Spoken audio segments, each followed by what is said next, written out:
ربیع الاول کا مہینہ میرے آقا کی ولادت کا مہینہ بھی ہے، رسالت کا مہینہ بھی ہے، ہجرت کا مہینہ بھی ہے، اور میرے آقا کی وفات کا مہینہ بھی ہے۔ اکثر ہم ربیع الاول کے مہینے میں اپنے آقا کی آمد کی خوشی میں جشن مناتے ہیں، جھنڈیاں لگاتے ہیں، چراغاں کرتے ہیں۔ حالانکہ ہمیں اس مہینے میں اپنے آقا کی ہجرت کا ذکر بھی کرنا چاہیے، اپنے آقا کی رسالت کا ذکر بھی کرنا چاہیے، اور اپنے آقا کی وفات کا ذکر بھی کرنا چاہیے۔ میں بالکل مختصر سے وقت میں آپ احباب کے ذوق کے عین مطابق اپنے آقا کی تقریر، اپنے آقا کا خطاب، جو میرے آقا نے 40 سال کی عمر میں صفا کی پہاڑی پر چڑھ کر اپنی امت سے، اپنے پیارے شاگردوں صحابہ سے کیا، وہ خطاب اپنے انداز میں آپ حضرات کے سامنے رکھنا چاہ رہا ہوں۔ بسم اللہ الرحمن الرحیم۔ کہہ دو سبحان اللہ۔ قرآن سن کے مومن کا کلیجہ ٹھنڈا ہوتا ہے۔ جس کا کلیجہ ٹھنڈا ہوا ہے نا، وہ کہہ دے سبحان اللہ۔ یا ایھا الناس اعبدوا ربکم الذی خلقکم والذین من قبلکم لعلکم تتقون۔ رب العالمین نے فرمایا، یا ایھا الناس، اے لوگو، میں تمہارا بھی رب ہوں اور تم سے پہلوں کا بھی رب ہوں۔ الذی جعل لکم الارض فراشا، میرے آقا نے صفا پہاڑی کی بلندی پر کھڑے ہو کے اپنے صحابہ کو جمع کر کے یہ خطاب فرمایا کہ او میرے صحابہ، الذی جعل لکم الارض فراشا، کہ اللہ وہ ہے جس نے زمین کو بچھونا بنایا ہے، والسماء بناء، جس نے آسمان کو چھت بنایا ہے، وَأَنزَلَ مِنَ السَّمَاءِ مَاءً، اللہ وہ ذات ہے کہ جس نے آسمان سے ٹھنڈے میٹھے شبنمی قطرات برسائے، پھر اس بارش کے نتیجے میں، ان قطرات کے نتیجے میں اللہ پاک نے فصلیں اگائی ہیں، پھل اگائے۔ فَلَا تَجْعَلُوا لِلَّهِ أَنْدَادًا، اس اللہ کے مقابلے میں کسی کو شریک نہ بنانا، کسی کو ساجی نہ بنانا۔ وہ اللہ علام الغیوب ہے، رزاق ہے، معبود ہے، مسجود ہے، حاکم ہے، اس کے مقابلے میں کسی کو شریک نہ ٹھہرانا۔ میرے آقا کا بیان مکمل ہوا، گفتگو مکمل ہوئی، اس مجمع سے ایک شخص کھڑا ہوا جس نے شان رسالت میں اس کائنات میں سب سے پہلے گستاخی کی۔ رب العالمین نے فرمایا کہ تباً لکا، او گستاخ، میرے محبوب کی شان میں گستاخی کرتا ہے، تو برباد ہو۔ میرے آقا کی رسالت کے زمانے میں جو بھی میرے آقا کی شان میں گستاخی کرتا تھا فوراً اللہ کا قرآن گستاخ کو جواب دیتا تھا۔ دوسرا کھڑا ہوا، کہنے لگا کہ یہ نبوت کا دعویٰ کرتا ہے، اس کے تو اولاد نرینہ نہیں ہے بلکہ 4 بیٹیاں ہیں، اس کا تو نام و نشان ختم ہو جائے گا۔ تانا دینے والے نے جب میرے آقا کو تانا دیا، مدرہ والا والو ذرا دل پر ہاتھ رکھ کر سوچئے میرے آقا پر کیا گزری ہوگی، میرے آقا کے رنج کا کیا عالم ہوگا۔ رب العالمین نے جب اپنے محبوب کو مغموم دیکھا، محزون دیکھا، پریشان دیکھا، عرشوں سے اللہ پاک نے اپنے محبوب کو تسلی دی اور گستاخ کو بھی جواب دیا۔ رب العالمین نے فرمایا کہ اِنَّا أَعْطَيْنَاكَ الْكَوْثَرَ، کہ او میرے محبوب اس تانا دینے والے کی بات سے پریشان نہ ہو، مغموم نہ ہو۔ او میرے محبوب دل بڑا کرنا، میں نے تو تجھے انبیاء کا سردار بنا کر کے بھیجا ہے، ختم نبوت کا تاج تیرے سر پر سجایا ہے، لولاک کا ہار تیرے گلے میں ڈال کر کے بھیجا ہے۔ اے میرے محبوب میں نے آدم سے لے کر عیسیٰ تک نبی بھیجے، کسی نبی کی نبوت کی گواہی پر میں نے قسم نہیں اٹھائی، لیکن او میرے محبوب تجھے پریشان ہونے کی ضرورت نہیں، تو میرا وہ محبوب ہے، میں نے تیری رسالت کی نہیں، تیرے قرآن کی نہیں، بلکہ او میرے محبوب تو جس جگہ پر چلتا ہے تیری جوتی کے تلوے پر جو خاک کے ذرے لگ جاتے ہیں، میں اللہ عرشوں پر ان ذروں کی بھی قسمیں اٹھاتا ہوں۔ او میرے محبوب غم نہ کر، پریشان نہ ہو، اِنَّا أَعْطَيْنَاكَ الْكَوْثَرَ فَصَلِّ لِرَبِّكَ وَانْحَرْ إِنَّ شَانِئَكَ هُوَ الْأَبْتَرُ، تیرا نام نہیں مٹے گا، قیامت تک باقی رہے گا، تیرے نام مٹانے والوں کا نام میں اللہ مٹا دوں گا۔ یہ میرے آقا کا پہلا خطاب ہے، میں مختصر کر رہا ہوں صفا کی پہاڑیوں سے۔ اب آخری خطاب میرے آقا بیماری اور علالت کے عالم میں حجرہ عائشہ میں گود عائشہ میں سر رکھے ہوئے آرام فرما رہے ہیں، مسجد نبوی سے سسکیوں کی آواز آئی، آہوں کی آواز آئی، اللہ کے حبیب نے فرمایا کہ اے میری عائشہ یہ آواز کس چیز کی ہے؟ اما عائشہ صدیقہ فرماتی ہیں کہ او میرے سرتاج، آج 17 نمازیں گزر گئی، آپ مسجد میں نہیں گئے، میرے ابا ابو بکر کی اقتدا میں صحابہ نے نمازیں ادا کی ہیں، آپ کے وہ لاڈلے صحابہ، آپ کے وہ پیارے صحابہ، آپ کی جدائی میں ان کا کلیجہ پھٹتا ہے، وہ مغموم ہوتے ہیں، محزون ہوتے ہیں۔ نبی رحمت صلی اللہ علیہ وسلم نے فرمایا کہ اے عائشہ فضل اور علی کو بلائیے۔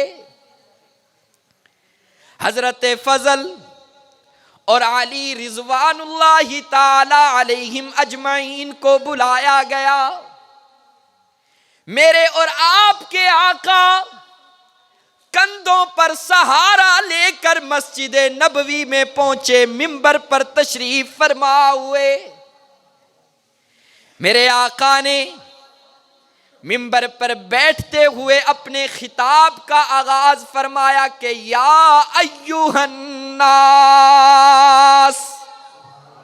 کہہ دو سبحان اللہ، کہہ دو سبحان اللہ، یا ایھا الناس۔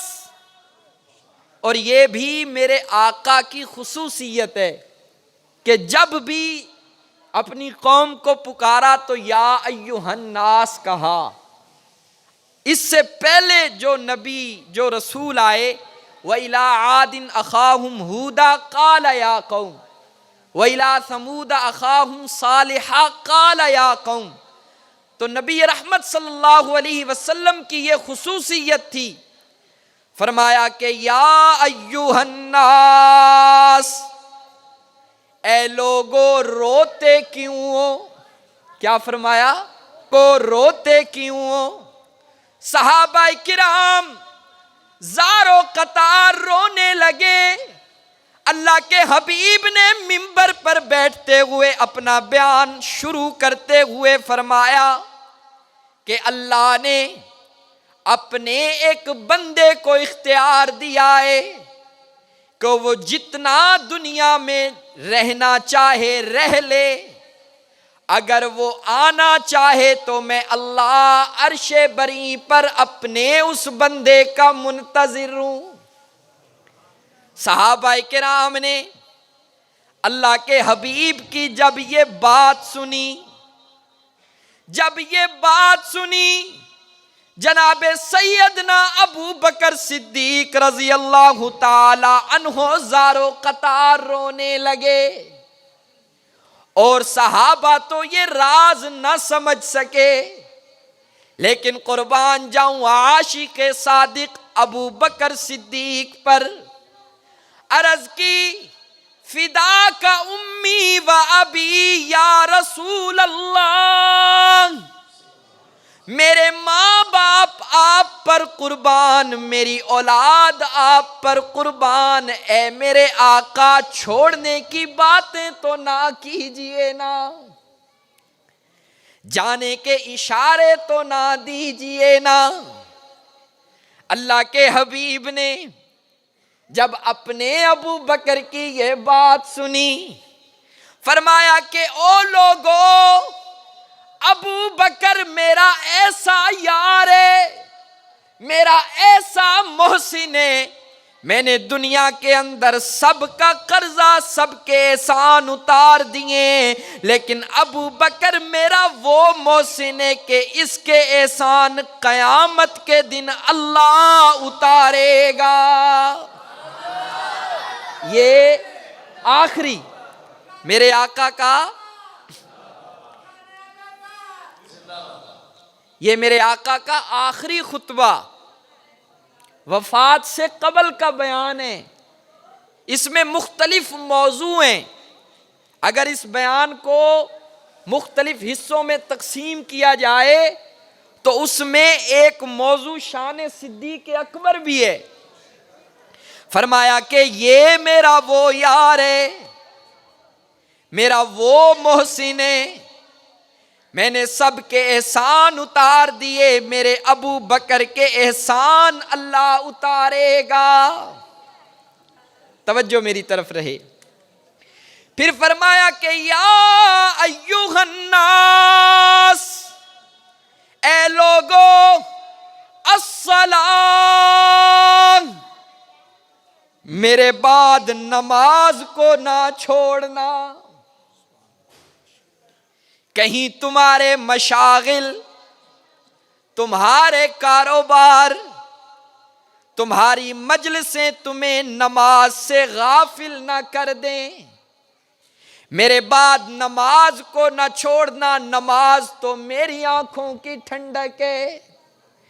پھر فرمایا کہ یا ایھا الناس وما ملکت ایمانکم، اپنے ماتحتوں کا، اپنے بچوں کا، اپنے غلاموں کا، اپنی بیویوں کا خیال رکھنا۔ مدینہ والا والو، آج میرے آقا کی آمد پر جشن منایا جاتا ہے۔ میرے وڈالہ کے اندر 3 من کا کیک کاٹا گیا۔ ہم لائٹنگ کرتے ہیں، ہمارے مولوی صاحبان ہمیں اپنے آقا کی آمد تو بتاتے ہیں، لیکن یہ نہیں بتاتے کہ آمنہ کے لال نے دنیا سے جاتے ہوئے اپنی امت کو سبق کیا دیا ہے۔ دنیا سے جا رہے ہیں، میرے اور آپ کے آقا فرمایا کہ الصلاۃ، نماز نہ چھوڑنا، وما ملکت ایمانکم، اپنے ماتحتوں کا خیال رکھنا۔ پھر فرمایا کہ یا ایھا الناس، اے لوگو، مجھے یہ خطرہ نہیں کہ آپ بھوک سے مر جاؤ گے، تنگ دستی سے مر جاؤ گے، مگر مجھے یہ خطرہ ضرور ہے کہ آپ مالداری میں ایک دوسرے سے مقابلے کرنے لگو گے۔ میری گاڑی اچھی ہونی چاہیے، میرا بنگلہ اچھا ہونا چاہیے، میرے کپڑے اچھے ہونے چاہیے، میرا نام اونچا ہونا چاہیے۔ بھائی بھائی کا دشمن ہو جائے گا، بیٹا باپ کا مخالف ہو جائے گا۔ کملی والے نے دنیا سے جاتے ہوئے فرمایا کہ مجھے یہ خطرہ نہیں کہ آپ تنگ دستی میں مرو گے، یہ خطرہ ہے کہ آپ مالداری میں ایک دوسرے سے مقابلہ کرنے لگو گے۔ میرے آقا نے اپنا بیان ختم کیا، تقریر مکمل کی، بلایا فضل اور علی کو، کندھوں پر سہارا لیتے ہوئے اللہ کے حبیب حجرہ عائشہ میں آئے۔ طبیعت علالت زیادہ بڑھی، بخار کی حدت میں اضافہ ہو گیا۔ اللہ کے حبیب حجرہ عائشہ میں آ کر کے لیٹ گئے۔ سیدہ فاطمہ الزہرا آئیں، اللہ کے حبیب نے ایک کان میں کوئی بات فرمائی، اما فاطمہ ہنسنے لگیں، دوسرے کان میں کوئی بات فرمائی تو سیدہ فاطمہ رونے لگیں۔ کیا عجیب منظر تھا۔ جناب سیدہ فاطمہ الزہرا فرماتی ہیں کہ صبت علی مصائب لو انہا صبت علی الایام صرن لیالیا، جس دن میرے ابا کی وفات ہوئی اس دن میرے رنج و علم کا یہ عالم تھا، میری پریشانی کا یہ عالم تھا کہ میرے ان دکھوں کا کچھ حصہ چمکتے ہوئے چاند پر ڈال دیا جاتا تو یہ چاند بھی بے نور ہو جاتا، میرے ان غموں کا کچھ حصہ چمکتے ہوئے سورج پر ڈال دیا جاتا تو یہ سورج بھی بے نور ہو جاتا۔ حضرت انس بن مالک فرماتے ہیں کہ جب ہم اللہ کے حبیب کی تدفین سے فارغ ہو کر کے لوٹے، اما فاطمہ زارو قطار رو رہی ہیں، رو کر کے عرض کرنے لگی کہ اے چچا انس، وہ دل کہاں سے لائے تھے جس دل کے ساتھ میرے ابا کو لحد میں اتارا؟ وہ ہاتھ تو مجھے دکھاؤ نا جن ہاتھوں کے ساتھ میرے ابا پر مٹی ڈالی۔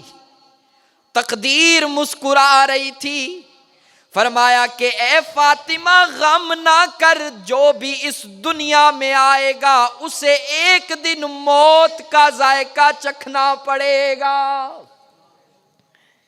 اللہ کے حبیب لیٹے ہوئے، اما فاطمہ کے ایک کان میں بات فرمائی، آپ ہنسنے لگی، دوسرے کان میں کوئی بات فرمائی تو رونے لگی۔ اما فاطمہ اب رخصت ہو گئیں۔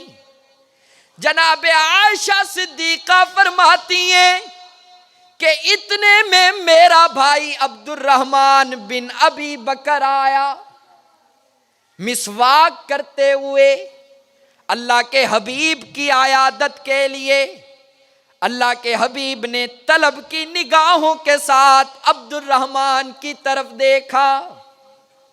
اماں فرماتی ہیں میں نگاہوں کا مفہوم سمجھ گئی کہ اللہ کے حبیب کو مسواک کی طلب ہے۔ میں نے اپنے بھائی عبد الرحمن سے مسواک لیا، چھری کے ساتھ اس کا سرا کاٹا، دھو کر کے اللہ کے حبیب کی خدمت میں نے مسواک پیش کی۔ اللہ کے حبیب نے فرمایا کہ اے میری حمیرہ، اے میری عائشہ، میرے دانتوں کے اندر اتنی سکت نہیں کہ میں اس مسواک کو چبا سکوں۔ اے حمیرہ، اپنے دہن سے یہ مسواک چبا کر کے مجھے دے۔ توجہ رہے، بس میری آخری بات اور میری اس بات کا لطف لیجئے گا۔ اما عائشہ صدیقہ فرماتی ہیں کہ میں نے وہ مسواک لی، اپنے دانتوں سے چبایا، چبا کر کے میں دھونے کے لیے لپکی کہ میں دھو کر کے اللہ کے حبیب کو وہ مسواک دوں۔ اما عائشہ فرماتی ہیں جب میں مسواک دھونے کے لیے اٹھی، اللہ کے حبیب نے میرا بازو پکڑ لیا، بڑی محبت سے فرمایا کہ او میری حمیرہ، مجھے اپنے دہن کا چبایا ہوا مسواک یوں ہی دے دے تاکہ میں قیامت تک کے لیے تیری عظمت پر منٹ مہر لگاتا جاؤں کہ شکم نبی میں وفات کے وقت جو آخری غذا گیا وہ لعاب عائشہ تھا۔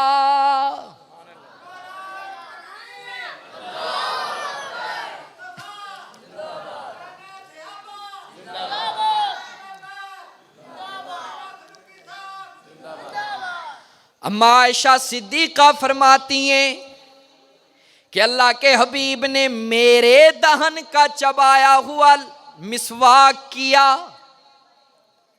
میرے بھائیوں، میں انہی گزارشات کے ساتھ اپنی گفتگو کو ختم کرتا ہوں۔ یہ جو میں نے گفتگو کی ہے، میرا بھی جی چاہ رہا تھا آج میں آپ کو کوئی شعر بھی سناؤں، اپنے آقا کا میلاد بھی سناؤں۔ آج میں ایک درد دل لے کر کے آیا تھا کہ میرے آقا نے اس دنیا سے جاتے ہوئے مجھے آپ کو کیا سبق دیا، تو اللہ کرے ہمیں یہ سبق یاد ہو جائے، اللہ کرے ہمیں یہ سبق یاد ہو جائے۔ اگر یہ سبق ہمیں یاد ہو گیا تو یقین جانیے پھر جنت پکی ہے۔ اگر یہ سبق ہمارا کچا ہے تو پھر ہم اپنی فکر کریں۔ یار زندہ صحبت باقی۔ السلام علیکم ورحمۃ اللہ وبرکاتہ۔